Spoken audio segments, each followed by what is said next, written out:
So excited for this. James Gunn gives DC fans exactly what they've been asking for. The new Supergirl TV spot is here, and tucked inside of it is our best look yet at Lobo. What remains a mystery is how big Lobo's role actually is. Is he just crashing the party for one movie, or is he the star of something so much bigger? I don't know if you saw Jason Momoa and his announcement on Instagram. Didn't he just say like finally, like finally? He says finally, but it's him slowly walking into the light, and you get a full picture of what the way he looks, and then it ends with him riding the bike. Oh, nice. Right. And I was like, oh, dude, that's so dope. That's such a good way to like we got the tease in that first trailer, right? And it Hmm. was like a 2-second tease, but then like him putting on his Instagram, a full lookup of Lobo and then him riding the bike. The picture on the screen right now is actually him getting ready to ride away on the bike. Yeah, I think the person most excited for this is Jason Momoa. He has to be. Yeah, I think he is super excited to be playing Lobo. Now, the question was like, is he going to be a bigger part of the DCU, or if he's Right. just going to be in Supergirl? I don't think you get Jason Momoa back and make such a big deal just to have it like a one and done. Right. I think there's going to be something coming down the pipe, but I don't think it's right away. I think they're going to introduce him as Lobo, have fun with it, and then maybe in a couple years he's going to reappear somewhere. I don't know where, but I agree. Lobo is too big of a character for him to just be a one and done, anyways. mhm. He's a major foil for Superman. He also is an ally to Superman down the road.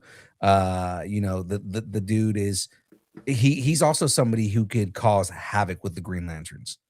So Yeah, yeah, yeah. because there actually is a whole storyline about Lobo fighting the Manhunters, Oh, right? like And back I've in the day. yeah, and yeah, and I've talked about well, because the Manhunters Hmm. reappear and they start like Oh, oh, yeah, yeah. fighting the Green Lanterns and everything like that. So I mean, they kind of do the same thing there.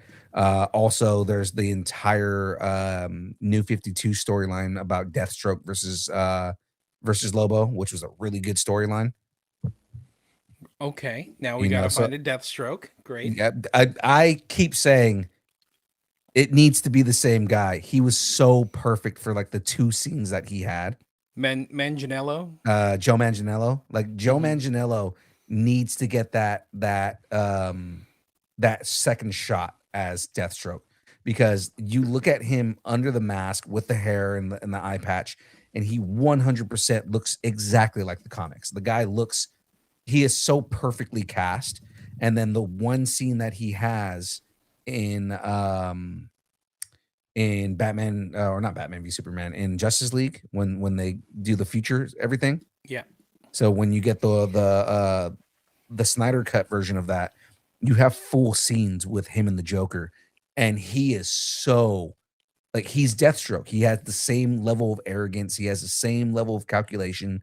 He's kind of an asshole, but that's who you want him to be. Yeah. And he's not with Sofia Vergara anymore. He played too much D&D and Sophia dumped him, so he And he needs still something. plays D&D, so do not hate on D&D. He Joe needs Man, something. I'm just throwing it out there. Joe Manganiello, we do a monthly D&D game on stream. Dude, come play D&D with us. I'm There you go. 100% come play D&D with us. There you Love. go. I would love to get like a DM from Joe Manganiello. It says, "Hey man, I heard you call me out. I'm down to go play some D&D." Like, fuck yeah, dude, let's go. What if he's really bad? Wouldn't that be crazy? You're like, "Ugh, why'd you I do don't, that?" dude. Have you never seen one of those streams? He's amazing at D&D. Just be funny. Just be funny. Matt in the chat said, "Don't throw shade to D&D." No, dude, we're playing a campaign. If you missed it on Friday, we started a new campaign for D&D on Friday on live stream, and it was absolutely hilarious. I pissed off Shadu so much. JR, who's also in the chat, was part of the campaign. He didn't Right. do well, but he was in the campaign. Oh my God, no! And I have to bring this up, and this is before we move into the next segment here. But just the funniest thing that I did He DM'd the Hero Quest game that I got to play in, and he was awesome. Oh man, that's so cool. You've interviewed Manganiello too, right? I'm pretty sure Matt interviewed Joe Manganiello in the past. But no, so we started it off. We the first thing that we rolled dice on was so we're all tied up to these trees. Like we woke up and these goblins have us like tied to the trees.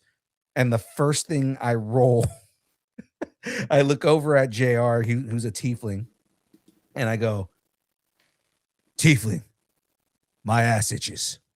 Scratch my ass." And I had to roll for whether he could scratch my ass or not. And it pissed off Shadu so much. Because he was like, "That's not going to be the first thing we roll dice on." And I was like, "Yes, it is. Tiefling, scratch my ass."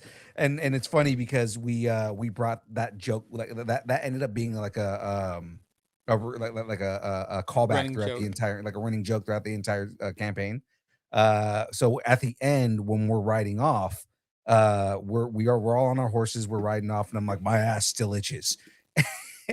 And JR takes his tail and he scratches my ass from across the other horse.